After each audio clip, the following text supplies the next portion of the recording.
சரி, இந்த காலங்களில் மீண்டுமாக தேவனுடைய ஆலயத்திலே உங்களை எல்லாரையும் பார்ப்பதில் மிக சந்தோஷம். கர்த்தர் உங்களை எல்லாரையும் ஆசீர்வதிப்பாராக. நம்ம மனதை பற்றி இப்போ பேசிட்டு வரேன். மனதை குறித்து ஆயக்காரன் குற்றவாளி என்று சொல்லி இந்த பரிசேயர்கள் மற்றவர்களுடைய தவறுகளை சுட்டி காட்டவும், இந்த ஆயக்காரனுடைய எண்ணமாகப்பட்டது நான் எல்லாவற்றிலும் சரியாக இருக்கிறேன் என்றதான ஒரு பெருமையான எண்ணம் உள்ளவனாகவும் என்ற அடிப்படையில் சில காரியங்களை இந்த மனதை பற்றி பேசிக்கிட்டு வரேன். இந்த மனதை பற்றி பேசுனாக்கா ஒரு 24 வாரம் முடியும் மனதை பற்றி பேசுறதுக்கு. மனிதனுடைய எண்ணங்கள், தேவனுடைய எண்ணங்கள். வேதாகமத்தில் மனிதனுடைய எண்ணங்கள்லாம் எப்படியாக காணப்படுது, ஆண்டவருடைய எண்ணங்கள் எப்படிப்பட்ட ஒரு எண்ணங்கள் சிந்தனை உள்ளதாக காணப்படுகிறது. இப்படி வேதத்தின் ஊடாக நாம் பார்க்கும்போது மனிதர்கள் தங்கள் எண்ணத்தின் மூலமாக எப்படி செயல்பட்டாங்க, அதன் மூலமாக அவங்க வாழ்க்கையில் சில விளைவுகள், சில பாதகங்களை குறித்து ஒரு 24 வாரம் இதை பேசினா தான் முடியும். அதனால இதை முடிஞ்ச அளவுக்கு இன்னையோட நான் கொஞ்சம் நிப்பாட்டிட்டு நம்ம நெகேமியா அந்த செய்திக்குள்ளாக அந்த மத்திய 7ஆம் அதிகாரத்தில் 1-5 வரைக்கும் தான் நம்ம பார்க்கிறோம். அந்த 1-5 வரைக்கும் தான் சில காரியத்தை உங்கள் மத்தியிலே நான் பேசி கொண்டு வருகிறேன். ஆக இன்றைக்கு நாம் போன வாரத்தில் அந்த விட்ட பகுதியை கொஞ்சம் தொடர்ந்து பார்த்துட்டு சில காரியத்துக்குள்ளாக கடந்து போகலாம் என்று எண்ணுகிறேன். அதாவது நான் சொன்னேன், போன வாரத்தில் சொல்லும்போது மேலேருந்து நான் கொஞ்சம் சொல்லிக்கிட்டு வந்தால் உங்களுக்கு புரியும். ஆவிக்குரிய மனிதன் இதை கண்டு கொள்வான். யார் ஆவிக்குரிய மனிதன் என்று சொல்லி சில காரியங்களை உங்க மத்தியில் நான் பேசி கொண்டு வந்தேன். நம்முடைய மனதை என்ன யோசிக்கிறது, என்ன சிந்திக்கிறது என்பதை நமக்கு நன்றாக தெரியும் என்பதை விளங்கி கொள்ளுகிறோம். இதை நான் பைபிள் ஸ்கூலில் வேற கோணத்தில் படித்து கொடுத்துருக்குறேன். அந்த பாடத்தை படித்து கொடுக்கும்போது நிறைய பேர் அதில் ஆசீர்வதிக்கப்பட்டாங்க, மனதை மாற்றிக்கொண்டாங்க.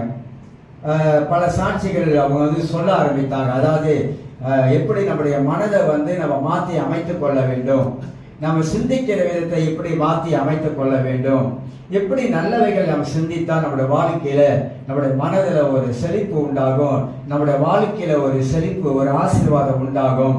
நம்முடைய எண்ணங்களை மாற்றாவிட்டால் நம்முடைய வாழ்க்கை எப்படி மாறாமல் காணப்படும், நம்முடைய எண்ணங்களை சரிப்படுத்தாவிட்டால் நம்முடைய வாழ்க்கை எப்படி சீர்குலைந்து போகும் என்பதெல்லாம் பல காரியங்களை இதில் நம்ம கற்றுக்கொள்வதற்கு ரொம்ப ரொம்ப உதவியாக இருக்கும் என்பதை நான் விளங்கிக் கொள்கிறேன். அதனால தான் அந்த ஒரு பகுதியை எடுத்து உங்க மத்தியில் சில காரியத்தை மட்டும் உங்களுக்கு தொட்டு நான் பேசுகிறேன். என்னதான் மனித வாழ்க்கையில ரொம்ப ரொம்ப முக்கியமா இருப்பதை குறித்து நாம் விளங்கி கொள்ளுகிறோம். அதான் போன வாரத்தில் நீதிமொழிகள் 19:21 வாசித்து காட்டினேன். நீதிமொழிகள் 20:18 உங்க மத்தியிலே நான் வாசித்து காட்டினேன்.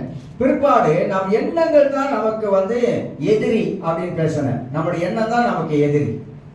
நாமளே நமக்கு எதிரியா இருப்பதற்கு காரணம் நம்முடைய எண்ணங்கள் செயல்படுகிற விதம் அப்படி இருக்குது. நம்ம சிந்திக்கிற விதங்கள் அப்படி இருக்குது, நம்ம யோசிக்கிற விதங்கள் அப்படி இருக்குது. அதனால தான் நம்முடைய வாழ்க்கை இப்படி இருக்குது. எப்படி இருக்கு? இப்படி இருக்கு. ஏன்னா நம்ம எண்ணங்கள் சிந்தனைகள் நம்ம ஒரே நிலையில இல்லாதபடிக்கு பல காரியங்களை நாம் யோசிப்பதனால நம்ம அடுத்த ஒரு லெவலுக்கு போக முடியல, அடுத்த லெவலுக்கு தாண்ட முடியல. தாண்ட முடியாமல் இருக்கிறனால தான் நமக்கு பலவிதமான காரியங்கள் நம்முடைய மனதிற்குள்ளாக ஏற்படுவதை குறித்து விலகிக் கொள்கிறோம். இது ஒரு நல்ல ஒரு போதனை. இது ஆனா இதை வாழ்க்கையில அபியாசப்படுத்தாத வரைக்கும் வாழ்க்கையில கிரியை நடக்காது.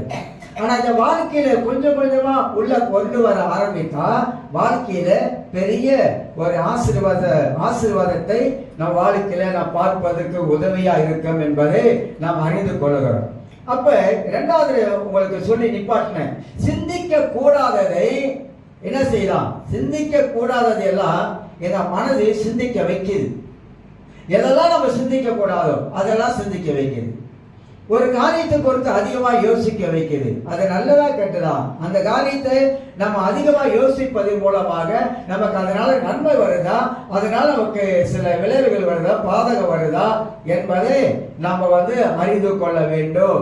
நம்ம மனிதனாய் இருந்தாலும் நமக்கு நன்றாகவே தெரியும், நான் எதை குறித்து அதிகமாக யோசித்துக் கொண்டிருக்கிறேன்.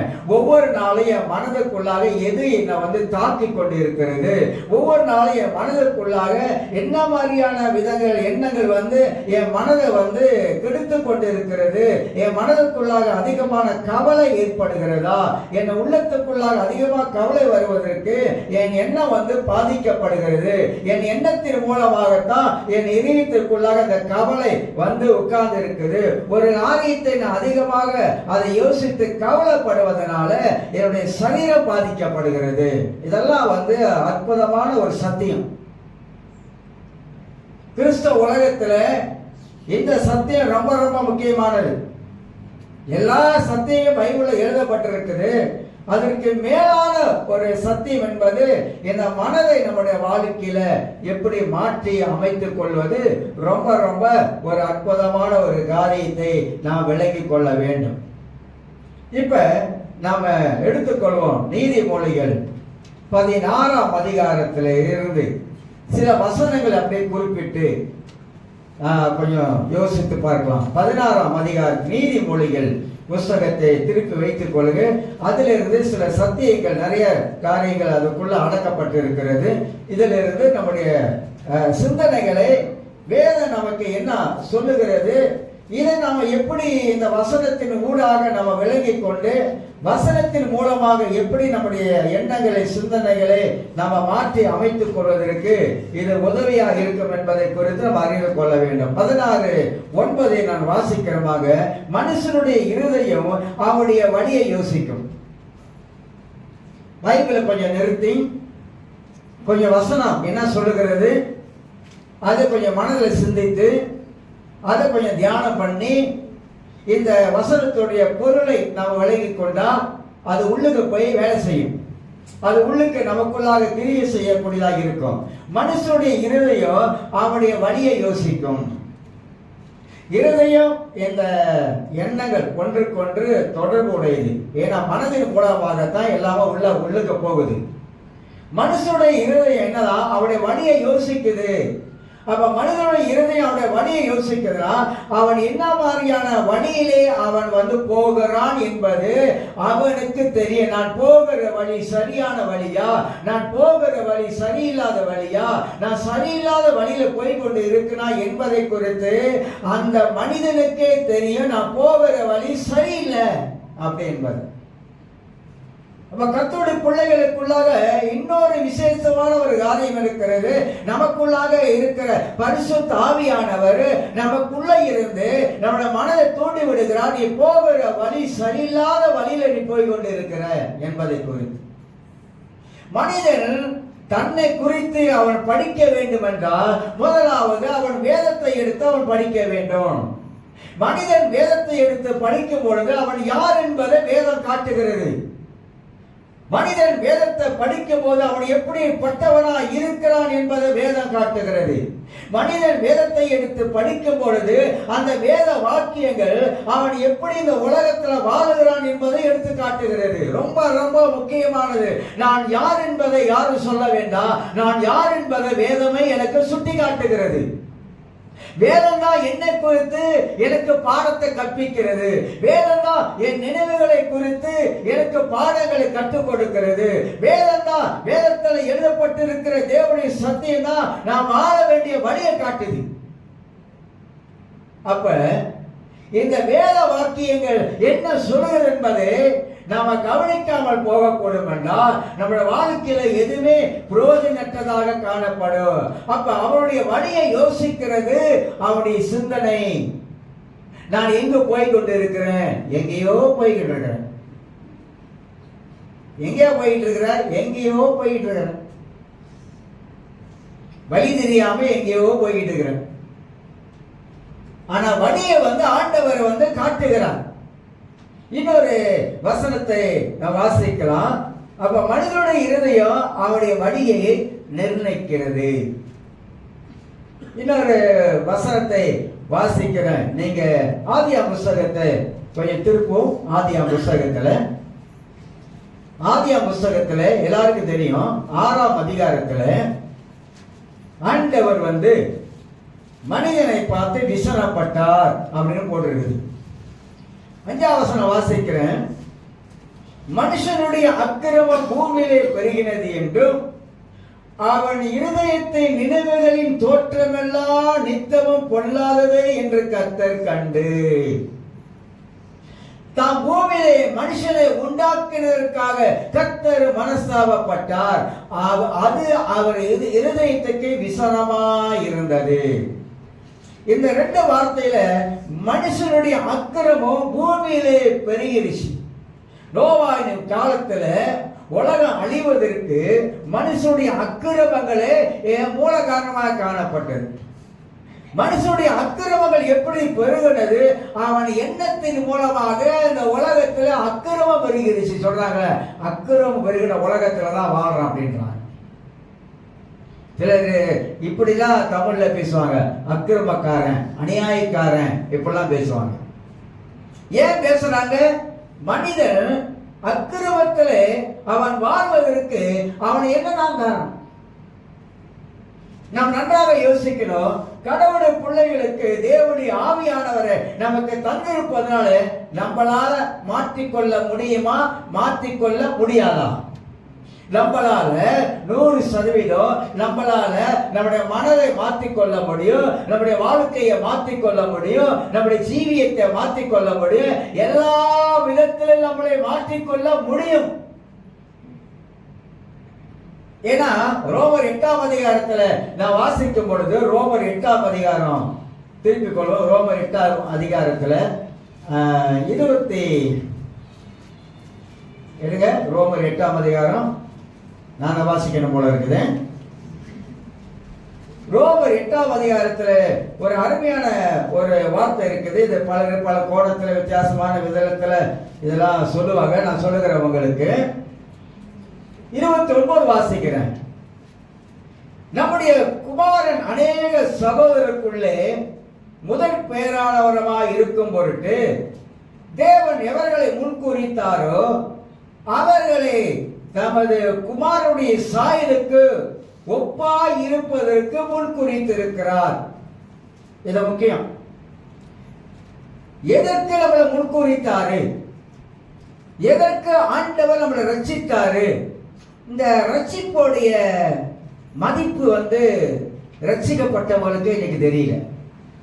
ரட்சிப்போட மதிப்பு, இயேசு மனிதனுக்காக இந்த உலகத்தில் சிந்தப்பட்ட அந்த இரத்தத்துடைய மதிப்பு, அதனுடைய விளக்கரையும் இன்னைக்கு அநேகர் அதை குறித்து அறியாமலே இன்னைக்கு வாழ்ந்து கொண்டிருக்கிறாங்க.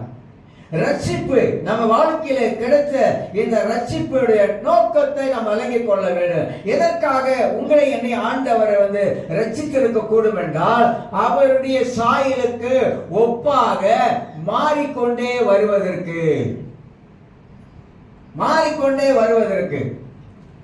பட்டர்ஃப்ளை அது புழுவா தான் இருந்துச்சு. புழு கூட்டுல இருக்கும்போது பட்டர்ஃப்ளை புழு. ஆனா அது அந்த கூட்டில் இருந்து இந்த பட்டர்ஃப்ளை வெளியே வரும் பொழுது அது ஒரு கலரா ரொம்ப அழகா பார்க்கறதுக்கு, பட்டர்ஃப்ளை பார்க்கறதுக்கு ரொம்ப அழகா இருக்கும் பார்க்க. ஆனா கூட்டுக்குள்ள இருக்கும்போது புழுவது. ஆனா வெளியே வரும்போது இன்னொரு தோற்றத்துல வெளியாகுது. இன்னொரு மறுரூபம் ஆக்கப்பட்ட ஒரு தோற்றத்துல அது வெளியாகுது. நம்ம சிந்திக்கிற ஆட்களா இருக்கணும். சிந்திக்காத ஆட்களா இருக்கக்கூடாது. சிந்திக்கணும். நீங்களும் சரி, நானும் சரிதான். நம்ம நன்றாக சிந்திக்கணும். அந்த புழுவாக இருந்த பட்டர்ஃப்ளைய அது வெளியே வரும்போது இன்னொரு மறுரூபம் ஆக்கப்பட்ட ஒரு தோற்றத்துல வரக்கூடும் என்றால் நம்மளும் அதே மாதிரி கிறிஸ்துவின் சாயலுக்கு ஒப்பாக இந்த உலகத்துல மாறிக்கொண்டே போக வேண்டும். நான் எப்போது அடிக்கடி வலியுறுத்துவது, நம்முடைய வாழ்க்கையில மாற்றம் இல்லாவிட்டா நான் வாழுகிற கிறிஸ்தவ வாழ்க்கை பிரயோஜனமற்றது. நீங்களும் சரி, நானும் சரிதான். நான் மாற்றத்தை ரொம்ப விரும்புகிறாள். மாற்றத்தை எனக்குள்ளாக என்ன குறித்து எனக்குள்ளாக நான் அதிகமாக மாற்றத்தை நான் விரும்புகிற ஆளு. நான் விரும்புவேன். ஏன் விரும்புவேன்னா, நான் மாறணும், நான் மாறிக்கொண்டே இருக்கணும். கிறிஸ்துவின் சாயலுக்கு ஒப்பாக என் வாழ்க்கையில இன்னும் என்னென்ன காரியங்கள் மாற வேண்டுமோ அந்த காரியங்கள் வாழ்க்கையில மாறிக்கொண்டே போக வேண்டும். அப்படி மாறிக்கொண்டே போகும் பொழுதுதான் கிறிஸ்துவுடைய சாயலுக்கு ஒப்பாக நான் மாறிக்கொண்டு வருகிறேன். ரொம்ப முக்கியமானதுங்க, ரொம்ப முக்கியமானது. என் வாழ்க்கையில நிறைய காரியத்தை நானே மாற்றி அமைச்சுக்கிட்டேன். நான் தான் மாற்றி அமைக்கணும். இயேசு அவரை நமக்கு எல்லாவற்றையும் பைபிள்ல எழுதி கொடுத்துட்டாரு. பரிசுத்த ஆவியானவரை நமக்கு தந்துட்டாரு. நாம் எல்லாம் அபிஷேகம் பண்ணப்பட்ட தேவனுடைய ஜனங்கள். அந்த அபிஷேகம் நம்முடைய வாழ்க்கையில கிரியை செய்வதற்கு நாம் இடம் கொடுக்கணும். அபிஷேகம் கிரியை செய்வதற்கு, ஆவியானவர் கிரியை செய்வதற்கு நம் வாழ்க்கையில இடம் கொடுக்க இடம் கொடுக்க இடம் கொடுக்க வேணாத முளைக்கிற கிளையெல்லாம் கர்த்தர் வெட்டிடுவார். சில தேவையில்லாத கிளையெல்லாம் முளைக்கும். அது எல்லாத்தையும் ஆண்டவர் வெட்ட சொல்லுவார்.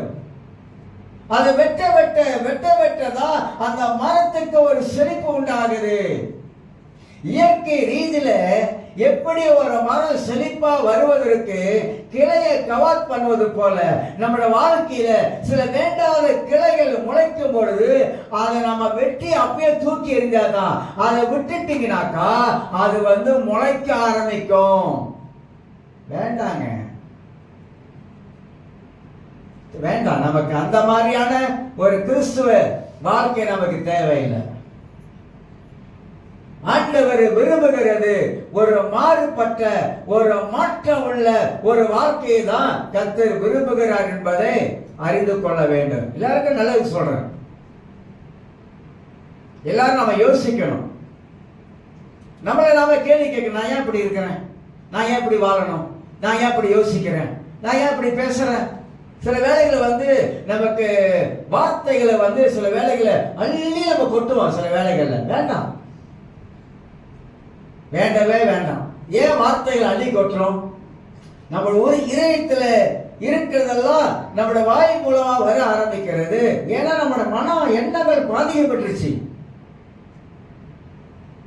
எப்படி பாதிக்கப்பட்டிருக்கு? சிறு வயது முதல் ஆறுல சொல்றாரு, சின்ன வயது முதல் நீ பிறந்து வளர்ந்த காலங்கள் வரைக்கும் உன் மனது நிறைய என்ன ஆயிடுச்சான், கரை பிடிச்சிருச்சு. இப்ப கம்பி குடிசு போட்டு என்ன செய்யணும்? உள்ள விட்டு கரையெல்லாம் தேய்ச்சி எடுக்கணும். உடனே தேய்ச்சி எடுத்துட முடியுமா? முடியாது. அதை சாதாரண கம்பி குடிசு போட்டு தேய்க்க முடியாது. அந்த முள்ளு முள்ளா ஒன்று இருக்கும் பாருங்க, அது நீர், அது செம்பு கலர்ல, அதை போட்டு உள்ள தேய்ச்சாதான் அந்த கரையெல்லாம் போவதற்கு உதவியாகும். அப்ப கொஞ்சம் கொஞ்சமா நம்ம தான் நம்முடைய மனதை மாத்தணும். நம்ம தான் நம்ம சிந்திக்கிற விதத்தை மாத்தணும். நம்ம தான் நம்ம வாழ்க்கையை மாத்தணும். இல்ல நான் இப்படிதான் இருப்பேன்னா இருந்துட்டு போங்க, சொல்லுங்க பார்க்கலாம், இருந்துட்டு போங்க. எங்க வீட்டுல சொல்லுவாங்க, எங்க வீட்டுல எப்படி சொல்லுவாங்கன்னா, இவன் புத்திவாதக்காரன். ஆமா, புத்திவாதக்காரன் தான். அப்ப கடவுளை அறியாத போது புடிவாதக்காரன் தான். என்கிட்ட இருந்து எதையும் வாங்கிட முடியாது. அந்த மாதிரி ரொம்ப புடிவாதக்காரன். ஆனா அந்த புடிவாதம் அன்னைக்கு இருந்த என் நிலைமையை நானே நினைச்சு பார்க்கிறேன். எனக்கே வெக்கமா இருக்கு. அன்னைக்கு வாழ்ந்த காலம், அன்னைக்கு ஜீவித்த காலம், என் குடும்பத்தை என்ன பார்த்த காலங்கள்லாம் அப்படி திரும்பி கொஞ்சம் பிளாஷ்பேக் பண்ணி அப்படி பார்த்தமாக்கா, இப்படிதான் வாழ்ந்துருக்கமா, இப்படிதான் இருந்திருக்கிறோமா. ஆனா அப்படியே இப்ப பார்க்கும் பொழுது எப்ப எந்த அளவுக்கு நம்முடைய வாழ்க்கையில ஆண்டவர் ஒரு மாற்றத்தை கொண்டு வந்திருக்கிறாரு, எந்த அளவுக்கு ஆவியானவர் வாழ்க்கையில கிரியை செய்திருக்கிறாரு. இப்ப கேட்பாங்க, ஏன்டா இப்படி இருக்கு அப்படின்வாங்க. ஆனா அன்னைக்கு அப்படி கேட்க மாட்டாங்க. ஏன் அப்படி கேட்கிறாங்க? அப்படி ஆயிட்டேன். வீடு தான் நமக்கு சாட்சி. என் வீடு தான் எனக்கு சாட்சி. நீ ஏன்டா வாய் திறக்க மாட்டற, நீ ஏன்டா பேச மாட்டற, அப்படி ஆயிட்டேன். இப்ப அவங்க பாக்குறாங்க, அன்னைக்கு அப்படி பேசுனேன், அப்படி செஞ்சேன், ஆனா இப்படி அப்படி செய்யறது இல்ல, அப்படி பேசுறது இல்ல, பேசாம இருக்கிறேன். அப்ப நம்ம வீடே நமக்கு ஒரு சாட்சியாக நம்ம காட்டுது. ஏன்னா வாழ்க்கையின் மாற்றம் தான் மற்றவங்களை மாற்றும். என் வாழ்க்கையை மாற்றினா மற்றவங்களை கவர ஆரம்பிக்கும். மதம் இருந்தது மாதிரி இப்ப இல்ல, மதம் பேசுன மாதிரி இப்ப இல்ல. இதுதான் ஆண்டவர் வாழ்க்கையில விரும்புகிறவராய் இருக்கிறாரு. அது நமக்குள்ளாக தேவன் கிரியை செய்வதற்கு நம்ம இடம் கொடுக்க நம்ம வாழ்க்கையில பெரிய மாற்றங்கள் ஆவியானவர் நமக்குள்ளாக கொண்டு வரார். சில வேளை ரொம்ப பேர் ரொம்ப அவசரப்படுவாங்க. வேண்டாம், போதும், அவசரப்பட்டு வாழ்ந்ததெல்லாம் போதும், இனி அவசரப்பட்டு வாழ்வதனால பிரயோஜனம் கிடையாது. தமிழ்ல 2 வார்த்தை பாய்ப்பாங்க. ஆத்திரக்காரனுக்கு நீங்களே சொல்லிக்கங்க, அப்புறம் அவசரக்காரனுக்கு தமிழ்ல சொல்லுவாங்க அந்த வார்த்தையெல்லாம். நமக்கு கொஞ்சம் நிதானம் இருக்காது, நிதானமா இருக்க மாட்டோம். சுருன்னு ஏறிடும், எங்க மண்டைக்கு சுருன்னு ஏறிடும். அதான் ஒரு இதுல சினிமால கூட ஒரு பாட்டு படிச்சா, அதெல்லாம் ரொம்ப கருத்துள்ள பாட்டுங்க. ஆத்திரம் தன்னை மறைக்கும் போது அறிவுக்கு வேலை கொடுக்கணும்.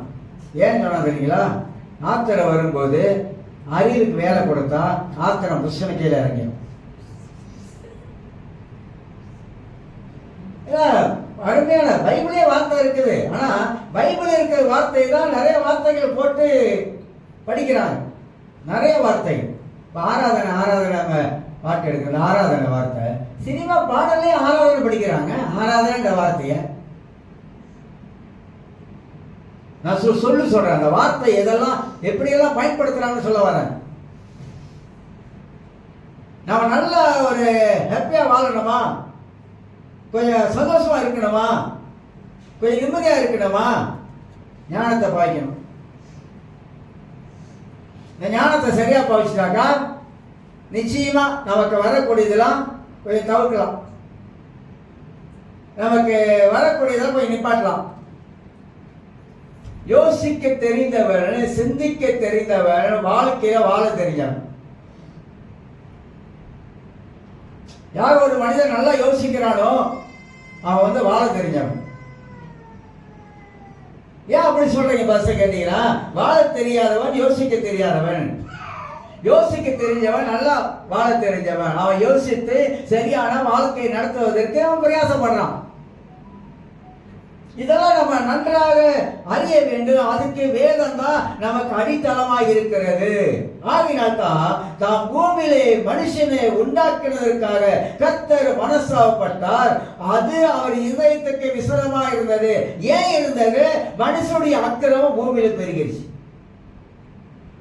அவன் இருதயத்தின் நினைவுகளின் தோற்றம் எல்லாம், அவன் எண்ணுகிற நினைக்கிற எண்ணம் எல்லாம் நல்லதா இல்லை.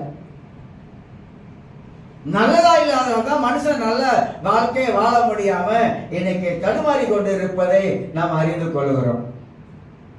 யோவான் 2ஆம் அதிகாரம், யோவான் 2ஆம் அதிகாரத்துல போய் திருப்பிக் கொள்ளும்.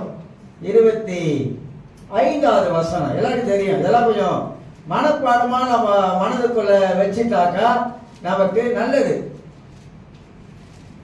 யோசிக்க வேண்டிய வசனத்தெல்லாம் மனதில் வைக்கணும். மனுஷன் உள்ளே இருப்பதை அவர் அறிந்திருக்கிறபடியால், மனுஷனுக்குள்ள இருப்பதை அவர் அறிந்திருக்கிறபடியால், நம்முடைய நம்மளுக்குள்ள இருக்கிற இதயத்துக்குள்ள மனதில் யோசிக்கிறதை யார் அறிந்திருக்கிறா? இயேசு அறிந்திருக்கிறபடியால் மனுஷனை குறித்து ஒருவர் அவருக்கு சாட்சி கொடுக்க வேண்டியதில்லை. வசனத்தை கொஞ்சம் கவனிங்க. அதாவது நம்மளை குறித்து, நம்முடைய எண்ணத்தை குறித்து, நாம் சிந்திக்கிற காரியத்தை குறித்து அவர்கிட்ட போய் நம்ம சொல்ல வேண்டிய அவசியம் இல்லை. அவர் எல்லாவற்றையும் அறிந்தவராய் இருக்கிறாரு. ஆகினால மனுஷனை குறித்து அவர்கிட்ட போய் சொல்ல வேண்டிய அவசியம் இல்லை. அவர் நம்மளை பத்தி எல்லாவற்றையும் அறிந்தவராக இருக்கிறாரு. இப்ப என்ன யோசிக்கணும்? என்னை குறித்து ஆண்டவர் எல்லாவற்றையும் அறிந்திருக்கிறாரு. நான் சிந்திக்கிறத அவர் அறிந்திருக்கிறாரு. நான் யோசிக்கிறத அவர் அறிந்திருக்கிறாரு. எல்லாவற்றையும் அறிந்த கர்த்தர் நம்முடைய கர்த்தர்.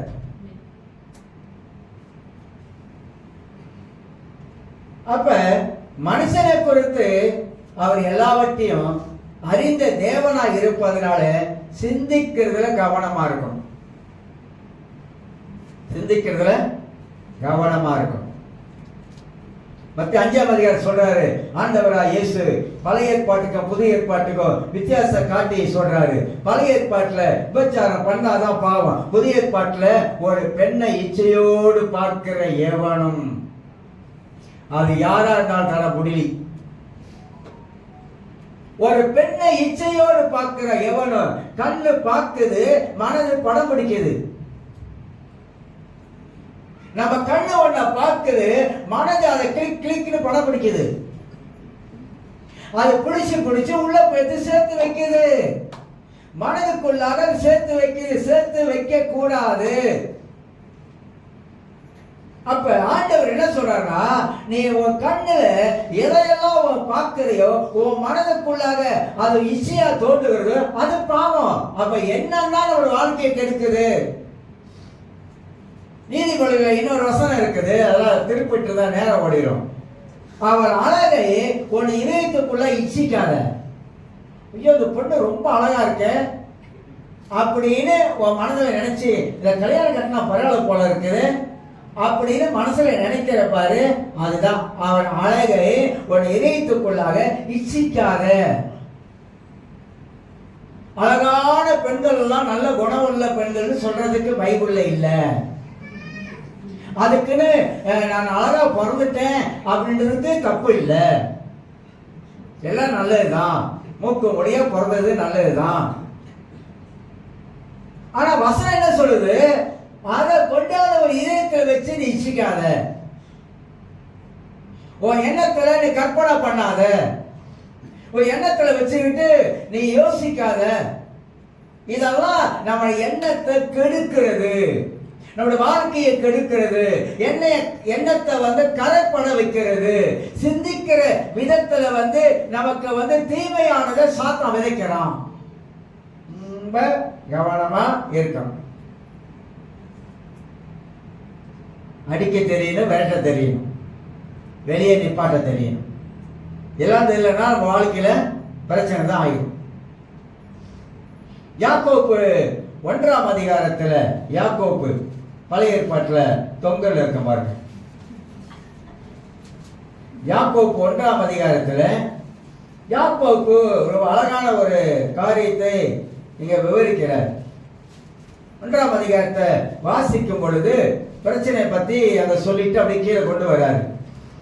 வாசிக்கிறேன் 6ஆம் வசனம். ஆனாலும் அவன் எவ்வளவாகிலும் சந்தேகப்படாமல் விசுவாசத்தோடு என்னதான் கேட்கிறவன் எப்படியா சந்தேகப்படுகிறவன் காற்றினாலே அடிபட்டு அலைகிற கடல் அலைக்கு ஒப்பாய் இருக்கிறார் என்று வாசிக்கிறோம்.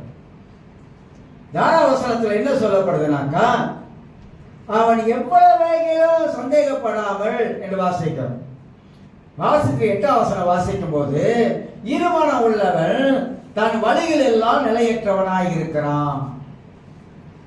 இருமனம், ரெண்டு விதமான எண்ணங்கள். இந்த ரெண்டு விதமான எண்ணங்கள் ஒரு மனிதனுக்குள்ளா வந்துச்சுனாக்கா அது ஆபத்து. இந்த ரெண்டு விதமான எண்ணங்கள், விசுவாசம், சந்தேகம், சந்தேகப்படுகிற எண்ணம், விசுவாசம் உள்ள எண்ணம் ரெண்டும் காக்க முடியாது. ஒரு மனிதனுடைய எண்ணத்துக்குள்ளாக சந்தேகப்படுகிறவன் எவனும் தேவனிடத்தில் கேட்டு பெற்றுக் கொள்ளலாம் என்று நினையாதிருப்பானாக. ஏன்னா அவனுக்கு மனதுக்குள்ளாக, அவனுடைய எண்ணத்துக்குள்ளாக, சிந்தனைக்குள்ளாக ஒரு சந்தேகம் என்ற என்ற ஒரு எண்ணம் வந்ததனால கீழே சொல்றாரு, 2 விதமான எண்ணங்கள் உனக்குள்ள இருக்கக்கூடாது. இருமனம் உள்ளவன் வழியெல்லாம் நிலையற்றது. கிடைக்குமா? கிடைக்காதா? போலாமா? போகக்கூடாதா? வாங்கலாமா? வாங்கக்கூடாதா? இப்படி எண்ணங்கள் மனிதனுக்குள்ளாக. பைபிள் இதுக்கெல்லாம் ரொம்ப அழகான ஒரு விடையை நமக்கு கொடுப்பதை பார்க்கிறோம். இன்னொரு வசனத்தை வாசிக்கிறேன். அப்போஸ்தலர் 8ஆம் அதிகாரத்தில், இது ஒரு அற்புதமான பகுதி, எல்லாருக்கும் தெரிஞ்சு நினைக்கிறேன். அப்போஸ்தலர் 8ஆம் அதிகாரத்தில் ஒரு சமாரிய பட்டணத்தில் பிலிப்பு என்பவன் பயங்கரமான ஒரு எழுப்புதல் நடக்குது. பயங்கர எழுப்புதல், அற்புத அடையாளங்கள் பயங்கரமா நடக்க ஆரம்பிக்குது. அநேகர் அசுத்தாவியிலிருந்து விடுதலை பெறாங்க, வியாதியிலிருந்து விடுதலை பெறாங்க. இப்படி பணி கொண்டு வரும் பொழுது அங்க சீமே என்றதான ஒரு மனுஷன் இருக்கிறான். அவன் என்ன பண்றானாக்கா, அந்த காலத்துல அவன் ரொம்ப ஃபேமஸ் ஆனவன், மந்திர வித்தையில ஃபேமஸ் ஆனவன். அதை வச்சு நல்லா சம்பாதிக்கிறவனா இருந்தான். ஆனா அங்க என்ன சொல்லப்படுதுன்றா, 10ஆம் வசனம் வாசிக்கிறேன். அப்போஸ்தலர் 8:10, தேவனுடைய பெரிதான சக்தி இவன் தான் என்று எண்ணி சிறியோர் பெரியோர் யாவரோ அவனுக்கு செவி கொடுத்து வந்தார்கள். அவன் அநேக காலமாய் தன்னுடைய மாய வித்தையினாலே அவர்களை பிரமிக்க பண்ணினதினால் அவனை மதித்து வந்தார்கள். போடுறீங்களா? அவன் என்ன பண்ணாங்க, இப்ப சமாரியா பட்டணத்துல எழுப்பது வந்தவன இவன் அற்புத அடையாளங்கள் பார்த்த கையோட இவன் வாழ்க்கையில ஆவியானவர் கிரியை செய்ய ஆரம்பிச்சுட்டார். இப்ப இவன் என்ன பண்றான், அவங்கிட்ட வைக்க மந்திர புக்கெல்லாம் போட்டு எல்லாத்தையும் கொளுத்திட்டு இயேசுவை சொந்த தெய்வமா இரட்சகராக ஏற்றுக்கொண்டான். ஏற்றுக்கொண்ட வாழ்க்கையில மாற்றம் இருக்கணுமா இருக்கக்கூடாதா? ஏற்றுக்கொண்டவன் அவன் எண்ணத்துல மாற்றம் வரணுமா வரக்கூடாதா? ஆனா வேதம் சொல்லுகிறது, அவன் இயேசுவை ஏற்றுக்கொண்டா, ஆனா அவனை எண்ணத்துல மாற்றம் வரல, அவன் வாழ்க்கையில ஒரு பெரிய மாற்றம் வரல. 13ஆம் வசனம் வாசிக்கிறார். அப்பொழுது சீமோன் விசுவாசித்து ஞானஸ்நானம் பெற்று பிலிப்புவை பற்றி கொண்டு அவனால் நடந்த அடையாளங்களையும் பெரிய அற்புதங்களையும் கண்டு பிரமித்தான். சமாரியால வேத வசனம் பயங்கரமாக பரவி போய் கொண்டிருக்குது. அப்படி இருக்கும் பொழுது 15ஆம் வசனம் வாசிக்கிறேன். இவர்கள் வந்த பொழுது அவர்கள் ஒருவன் பரிசுத்த ஆவியை பெறாமல் கர்த்தராகிய இயேசுவின் நாமத்தினாலே ஞானஸ்நானம் மாத்திரம் பெற்றுக் கொண்டு வந்தாங்க. இப்ப இங்க ஒரு முக்கியமான ஒரு காரியம் சொல்லப்படுது. இப்ப பிலிப்பு ஒரு சுவிசேஷகர். ஆனா அநேக அற்புத அடையாளங்கள் நடந்து இயேசு ஏற்றுக்கொண்டாங்க. இயேசு ஏற்றுக்கொண்டவங்க வாழ்க்கையில இவன் ஏன் ஞானஸ்நானம் கொடுக்கல? பிலிப்பு ஞானஸ்நானம் கொடுத்திருக்கலாமே, சுவிசேஷகன் கொடுத்திருக்கலாமே, கொடுக்கல. ஏன் கொடுக்கலாம்? மூத்த அப்போஸ்தலர் இருக்கிறாங்க. மூத்த அப்போஸ்தலருக்கு கீழ்ப்படிந்தவன் தான் யாரு? பிலிப்பு. என்னதான் அவன் அற்புத அடையாளங்கள் ஊழியத்தில் செய்தாலும் அங்க பேதுரு இருக்கிறாரு, யோவான் இருக்கிறார். உடனே பிலிப்பு என்ன பண்றான், பேதுரை கூப்பிட்டு யோவானை கூப்பிட்டு இந்த மாதிரி நிறைய பேர் ரட்சிக்கப்பட்டுட்டாங்க, அற்புத அடையாளம் நடந்திருக்குது, தேவனுடைய மகன் நீங்க இவங்களுக்கு ஞானஸ்தானம் கொடுங்க, இவங்க மேல கை வைத்து ஜெபம் பண்ணுங்க. என்ன ஒரு ஒழுங்குமுறை பாத்தீங்களா? என்ன ஒரு ஒழுங்குமுறை! இவன் பெருமையா போயிருக்கலாம், என் கையில இதெல்லாம் நடந்துச்சு, நானே கொடுத்துறேன் வாங்க இல்ல அப்படின்னு. அது செய்யல பிலிப்பு, அது செய்யல. பைபிள்ல நீங்க வாசித்து பாருங்க, அப்போஸ்தலர்கள் மூத்த அப்போஸ்தலருக்கு எப்படி கீழ்ப்படிஞ்சாங்க, எப்படி கீழ்ப்படிந்து ஊழியத்தை அவங்க நடத்தி வந்தாங்க என்பதை இதுல எடுத்து காட்டப்படுது. 18ஆம் வசனம் வாசிக்கிறேன். அப்போஸ்தலர்கள் தங்கள் கையில் அவர்கள் மேல் வைத்ததினாலே பரிசுத்த ஆவி தந்தரப்படுகிறதை சீமோன் கண்டபோது அவர்கள் இடத்தில் பணத்தை கொண்டு வந்து புத்தி என்னதான் இப்ப புத்தி எங்க போயிடுச்சு பாரு, பின்னோக்கி போயிடுச்சு. அவன் என்ன தெரியுங்களா, நான் மாய மந்திரங்களை வைத்து எவ்வளவு பணத்தை சம்பாதிச்சேன், ஆனா இந்த பணத்தை சம்பாதிப்பதற்கு எனக்கு இன்னொரு வழி கிடைச்சிருக்குது. இந்த பரிசுத்தாவின் வரத்தை நான் பெற்றுக்கொண்டாக்கா இதை வச்சு நான் என்ன பண்ணலாம்? அப்படிதான் நீங்க நடக்குது. இயேசு சொன்னாரு, இலவசமா பெற்றுக்கொண்டீர்கள், இலவசமா கொடுங்க. இப்ப ஒரு ரசிக்கப்பட்டவர் தான். ஆனா நான் ஒரு ஹாஸ்பிட்டலுக்கு ஜெபிக்க கூப்பிட்டு போனாரு. அந்த ஜெபிக்க போனவர் அவரு கடவுள் அறியாதவர். நிறைய பேர் போயிருக்கிறாங்க, நிறைய ஊழியக்காரர் போய் ஜாப் பண்ணியிருக்கிறாங்க. எனக்கு ஒரு பிரதானமான ஒரு வரம் ஒன்று இருக்குது. அவங்க அம்மா ரொம்ப முடியாம ரொம்ப ரொம்ப அவரே என்ன சொல்றாருன்னா, எங்க அம்மா அவளை கஷ்டப்படக்கூடாது, போயிடணும் அப்படின்ட்டு தான் கடைசியாக என்ன அவர் கூப்பிட்டு போனார். கூப்பிட்டு போயிட்டு நான் அவருக்கு தெரியுது. அப்போ ஒப்பு கொடுத்து ஜெபம் பண்ணிட்டு மறுநாள் இறந்துட்டாங்க. அதான் கிஃப்ட்டுன்னு. ஆனால் நான் ப்ரே பண்ணிட்டு வரும்போது அவர் ஒரு எல்லோ கொண்டாந்து அன்பு காணை கொண்டாந்து கொடுக்கறதுக்கு கொண்டாந்தாரு. நான் வாங்கவே இல்லை. அப்போ கூட்டு போட சொன்னார். பஸ்ஸை எல்லாரும் வாங்கினாங்க, வாங்கிட்டு போட்டோம். நான் வாங்க மாட்டேன். ஏன்னா அவர் கடவுளை அறியாதவர். அப்புறம் கடவுளை அறிஞ்சீங்கன்னா வாங்குவீங்களா? அந்த பழக்கெல்லாம் எனக்கு இல்லைங்க. வற்புறுத்தி கொடுத்தா ஒரு அடக்காராதனைக்கு போனேன். ஒரு அடக்காராதனையில் அவர் கிறிஸ்தவர் இறந்துட்டாரு. நான் சொல்றது இவங்களுக்கு தெரியும், ஒரு ஜோசப்புக்கு தெரியும், ஜோசப் மணி. அவர் வீட்டு கீழே உள்ளவங்க தான். கல்லர் வரைக்கும் போனேன். ஏன்னா அடக்கம் பண்ணுறதுக்கு ஆள் வரல. ஏன்னா ஒரு சேர்ச்சுக்கு போனால் தானே ஆள் வரும். ஒரு சேர்த்துக்கே போகலன்னா யார் வருவா? இந்த மாதிரி தான் போகணும், நம்ம தான் போகணும் அடக்காராதனைக்கு. போயிட்டு எல்லாம் முடிச்சுட்டு அப்படி பணத்தை எடுத்தாரு. நான் கிளம்பி வந்துட்டேன். கையை பிடிச்சு இது பண்ணாரு பாருங்க, நான் வாங்கவே மாட்டேன். அதே மாதிரி தான் சாலத்தையில் ஒரு சம்பவம் நடந்துச்சு. சேச்சி மெம்பர் தான். இதே மாதிரி தான் இறப்பில் கொண்டாந்து காடி கொடுத்தாங்க. வாங்கலை நான். சிலரே கட்டாயப்படுத்தி பகல் திருச்சுவாங்க. என்ன சொல்றேன், நமக்கு அந்த மாதிரியான ஒரு பணத்தோடைய எண்ணம் நமக்கு வரவே கூடாதுங்கிறேன்.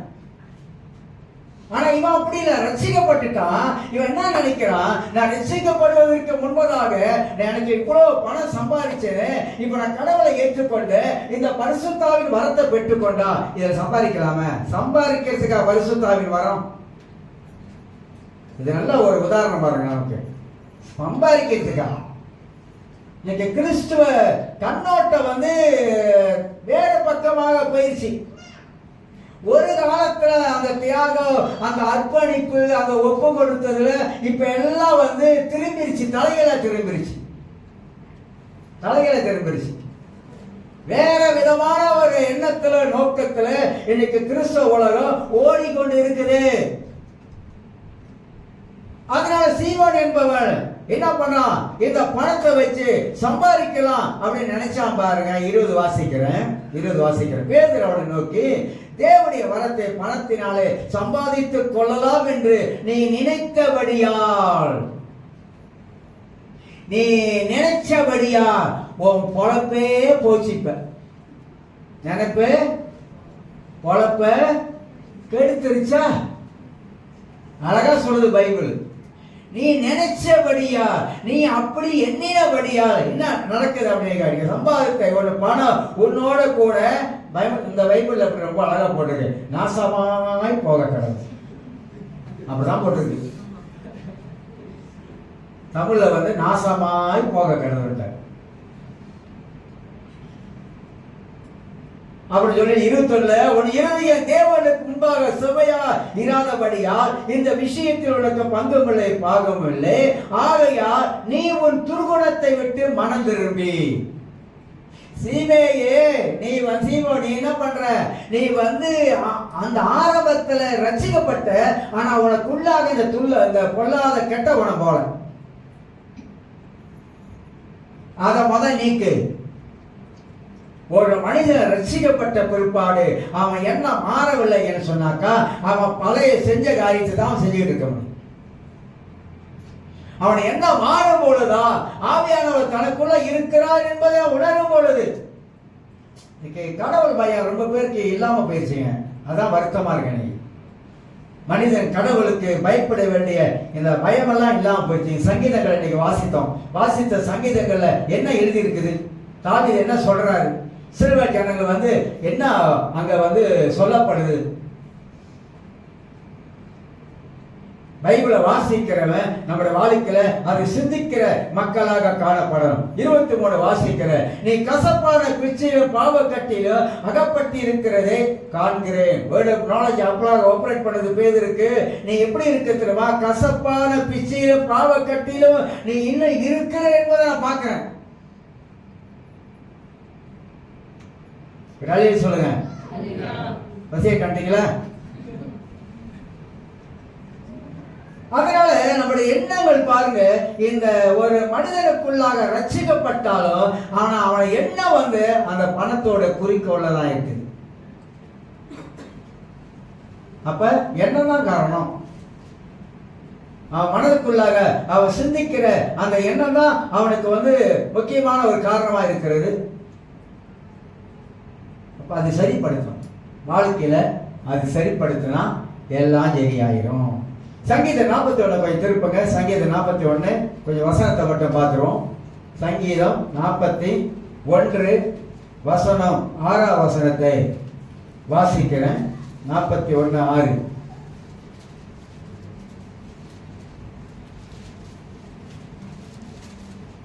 சங்கீதம் 41 6ஆம் வசனத்தில், ஒருவன் என்னை பார்க்க வந்தால் எப்படியா வஞ்சனையாய் பேசுகிறான்.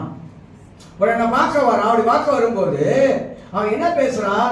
வஞ்சனையாய் பேசுகிறான். வஞ்சனா எப்படி? வஞ்சனா நல்லதா பேசல, வஞ்சகமான வார்த்தைகளை பேசுகிறான். சொல்லிட்டு அவன் தன் இருதயத்திலே அக்கிரமத்தை சேகரித்துக் கொண்டு தெருவில் போய் அதை தூற்றுகிறான்.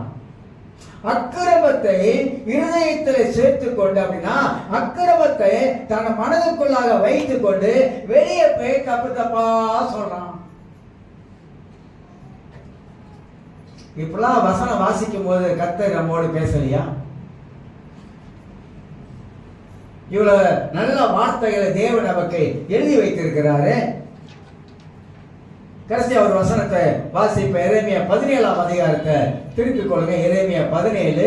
இதுவும் எரேமியா பேசும்போது ரொம்ப ஒரு அருமையான ஒரு வார்த்தையும் சொல்லுவார். மனுஷனுடைய இருதயம் எப்படி இருக்குது என்பதை குறித்து எரேமியா தெளிவாக இந்த இடத்துல பேச ஆரம்பிக்கிற. 17ஆம் அதிகாரத்துல வாசிக்கிறேன். 17ஆம் அதிகாரம் வசனம் 9 வாசிக்கிறேன். எல்லாவற்றையும் பார்க்கிலும் இருதயமே திருக்குள்ளது மகா கேடுள்ளதமாய் இருக்கிறது, அதை அறியத்தக்கவன் யார்? 10ஆம் வசனம், கர்த்தராகிய நானோ ஒவ்வொருவனுக்கு அவன் வழிகளுக்கு செய்கைகளின் பலனுக்கு தக்கதை கொடுக்கும்படிக்கு இருதயத்தை ஆராய்கிறவரும் உள்ளந்தரியங்களை சோதிக்கிறவருமாய் இருக்கிறேன். இந்த 9:10 வாசிக்கும் போது 9 இப்படி சொல்லுது, எல்லாவற்றையும் பார்க்கிலும் இருதயமே திருக்குள்ளதும் மகா. அது ஏன் மகான்னு வருது? இருதயமே கேடுள்ளதா இருக்கு அப்படின்னு சொல்லியிருக்கலாம். பைபிள் அப்படி எழுதி இருக்கிறது. ஏன் ஆவியானவர் அந்த மகா என்ற வார்த்தையை எழுதினாரு? ஏன்னா அவ்வளவு மோசமானதான் இருதயம், அவ்வளவு கேடு உள்ளதான். இந்த இதயத்திலிருந்து என்னங்க நமக்கு வெளியே புறப்பட்டு வருது? உள்ளுக்கு இருக்கிறதா வெளியே வரணுவாங்க, அப்படிதானே? என்னது? அகப்பையில் இருந்தாதான் அப்படியா? சட்டியில் இருந்தாதான் என்னதான்? சொல்லுங்க, நீங்க தான் ரொம்ப அழகா பேச சொல்லுவீங்க. சொல்லுங்க பார்க்கலாம். என்னது உங்களுக்கு தெரியாத பழமொழியா? எல்லாம் தெரியும் நமக்கு. மார்க் 7ஆம் அதிகாரத்துல, மார்க் 7ஆம் அதிகாரம் 20-21 வாசிக்கிறேன். மனுஷனுக்குள்ளே இருந்து புறப்படுகிறதே மனுஷனை தீட்டுப்படுத்தும். எது நம்மளை தீட்டுப்படுது? நமக்குள்ள இருந்து புறப்படுகிற காரியம். என்ன புறப்படுது? நமக்குள்ள இருந்து என்ன காரியம் புறப்படும்? எப்படி? மனுஷனுடைய இதயத்திற்குள்ள இருந்து பொல்லாத சிந்தனை, கெட்ட கெட்ட சிந்தனை, சிந்திக்க கூடாததெல்லாம் நம்ம சிந்திக்கிறோம். இதுதான் நமக்குள்ள இருந்து பொல்லாத சிந்தனைகள். யோசிக்க கூடாததெல்லாம் யோசிக்க ஆரம்பிக்கிறோம். சிந்தனைகளும் சொல்லிட்டு களவுகளும் பொல்லாத சிந்தனைகளும் விபச்சாரங்களும் வேசித்தனங்களும் கொலை பாதகங்களும் களவுகளும் பொருளாசைகளும் சுத்தத்தனங்களும் கபடம் காம விகாரமும் வன்கண்ணும். வன்கண்ணு என்ன தெரியுங்களா? வன்கண்ணு அவன் கண்ணு பற்றாத, அவன் கண்ணுல பற்றாத, அவன் கண்ணிலே தீச்சிருவான் அப்படின்னு சொல்றாங்க. கண்ணு பற்றுச்சுங்க, கண்ணு பற்றுச்சு, கண்ணு பற்றுச்சுங்க. நம்ம நல்லா வாழ்ந்தது அடுத்தவனுக்கு பொறுக்க முடியல, அதனால அவன் கண்ணு பற்றுச்சு. வன்கண். அதான் ஜெபிக்கும் போது கூட ஜெபோட வன்கண்ணுகளுக்கு ஆண்டவர் விலக்கி காத்து கொள்ளுங்க. நீங்க ஒரு 2 மாடி வீட்டை வாங்கிட்டீங்கன்னா, ஓ எப்படி ஒருத்தருக்கும் காசு, உனக்கு என்னப்பா அது, உன் கண்ணியா இப்ப பெருசாகுது, அவங்க வாழ்ந்து இருந்தா வாழ்ந்து இருக்கட்டுமே. நீ உலக அழகான வசனம் என்ன சொல்லுதுனாக்கா, துன்மார்க்கு மேல் நம்ம இதை பொறாமப்படக்கூடாது. அவன் அப்படி வாழ்ந்து இருக்கிறான், அவன் நல்லா இருக்கிறான், நம்ம தான் இப்படி இருக்கிறோம் அப்படின்னு சொல்ற. நம்ம கண்ணு பெருசாகுதுல, ஓ போய் வீடு கட்டி இருக்கிறோம், மனசெல்லாம் வேலை செய்யும். எங்க கொள்ளை அடிச்சிருப்பான், அவன் உழைச்சி கட்டியிருப்பான். ஆனா அவன் மனதில் என்ன ஓடுறான்? எங்க கொள்ளை அடிச்சிருப்பான், கொள்ளையடிச்சு தான் கட்டியிருப்பான். நம்மளே சொல்லிடுவோம், நம்மளே அவனை பார்த்து இவன் கொள்ளையடிச்சு தான் அப்படி கட்டியிருப்பான். சிரமல்ல சூர்யா வீட்டுக்கு தொங்க வீடு, கமலால் வீடு. அந்த வீட்டை உடைச்சி அவர் நினைச்ச, அந்த வீட்டை உடைச்சி 5 லட்சம் வெள்ளிக்கு மேலே கட்டியிருக்காரு. வீட்டை உடைச்ச பெரிய இடம், பெரிய ஒரு. ஆனா அவர் உழைக்கிறார், லோன் வச்சிருக்கிறாரு, உழைச்சி அவர் சம்பாதிச்சதுல கட்டியிருக்காரு. ஆனா பார்க்க வரவெல்லாம் அந்த வீட்டை கொண்டாட பார்த்தா, ஓ இவ்வளவு பெரிய வீடு இப்படி கட்டியிருக்கோம், உடைச்சி கிடைச்சி, எங்க கொள்ளை அடிச்சானோ யாருக்கு தெரியும். அப்படிதானே வரோம் மனசுல. கிறிஸ்தவ உலகத்துல அப்படிதாங்க, கிறிஸ்தவ உலகத்துல அப்படிதான். ஓ இவரு சர்ச் வாங்கிட்டாரா, சந்தோஷப்படுப்பா. ஆனா என்ன மனசுல என்ன வரும்? எப்படி வாங்கியிருப்பாரு, அப்ப சர்ச்சில் நிறைய பணம் கொட்டுதோ.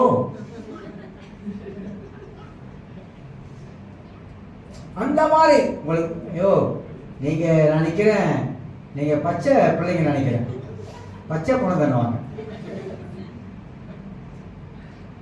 பச்சை குழந்தைங்க தான் என்ன செய்யாது, அது கள்ளம் கபடம் இல்லாம கபடி சூது இல்லாம இருக்கும் அப்படின்வாங்க. இது அப்படி இல்லை உலகம். அன்னைக்கு வந்து கிறிஸ்தவ உலகத்திலே பொறாமை உலகம் ஒண்ணு இருக்குது. கிறிஸ்தவ உலகத்திலே நம்ம பார்க்கும்போது இந்த இந்த வாழ்ந்திருப்பது, நம்ம நல்லா இருப்பது, நம்ம ஆசீர்வாதமா இருப்பது, கிறிஸ்தவ உலகத்திலே அந்த பொறாமை கண் இருக்கு இருக்கு 100% இருக்கு. அதனால நம்ம வந்து இந்த வன்கண் சொல்லப்படுதுல, இதெல்லாம் அதனால தான் நம்ம ஜெபிக்கும் போது இதெல்லாம் நம்ம ரத்தத்தால வேலி அடிச்சு இதெல்லாம் அடிச்சு உடைச்சிடணும். ஒரு நல்ல கார் வாங்கிட்டா, இவருக்கு எப்படி ட்ரெயினில் ஒரு கார் வாங்கிட்டாரு, ஆனா என்ன இப்ப நல்லா இருக்கட்டுமே, இந்த நல்லா இருக்கட்டுமே என்ற எண்ணம் வரமாட்டேது பாருங்க. ஆசீர்வாதமா இருக்கட்டுமே அப்படின்ற ஒரு எண்ணம் வரமாட்டேது பாருங்க. எப்படி வாங்கியிருப்பாரு, ஒரு 4 நம்பர் இது அடிச்சிருக்குமோ, இவரே சொல்லிப்பாரு, இவரே சொல்லிக்கிட்டு 4 நம்பர் எடுத்து இது அடிச்சிருக்குமோ, அப்படிதான் இருக்கும்னு நினைக்கிறேன். பாருங்க, வன்கண், பொறாமையின் கண், எரிச்சலின் கண், இதெல்லாம் நம்ம வேலி அடைக்கணும், எல்லாம் பாதுகாக்கணும். ஏன்னா கிறிஸ்தவ உலகத்திலே இப்படிப்பட்ட காரியங்கள் இருக்குது. அதனாலதான் வேதமா அப்படி சொல்லுது. தூஷணமோ அப்படியோ பெருமையையும் மதிகேடும் புறப்பட்டு வரும், பொல்லாதவைகளாகிய இவைகள் எல்லாம் உள்ளத்திலிருந்து புறப்பட்டு மனுஷனை தீட்டுப்படுத்திக்கிட்டே இருக்கு. மனுஷனை என்ன செய்து தீட்டுப்படுத்திக்கிட்டே இருக்குது. அப்ப யோசிங்க, எல்லாம் இங்க இருந்து வந்துதான் நம்மளையும் கெடுக்குது, அடுத்தவனையும் கெடுக்குது. மனதுதான் நம்மளையும் கெடுக்குது, அதே மனதுதான் மற்றவங்களையும் வாழ விடாத படிக்க இருக்குது. மேல போனாதான் தெரியும், அங்கதான் தெரியும். பூமியில இருக்கிற வரைக்கும் மனிதனுக்கு நம்ம எவ்வளவோ வேதத்தில் இருந்து அறிவுரைகளை புத்திமதிகளை நாம் எடுத்து காட்டினாலும் எடுத்து சொன்னாலும் வசனத்தை பிரசங்கித்தாலும் மனிதன் பூமியில் இருக்கும் பொழுது அவனுடைய எண்ணங்கள் தான் அவனுக்கு பெருசா தெரியுது.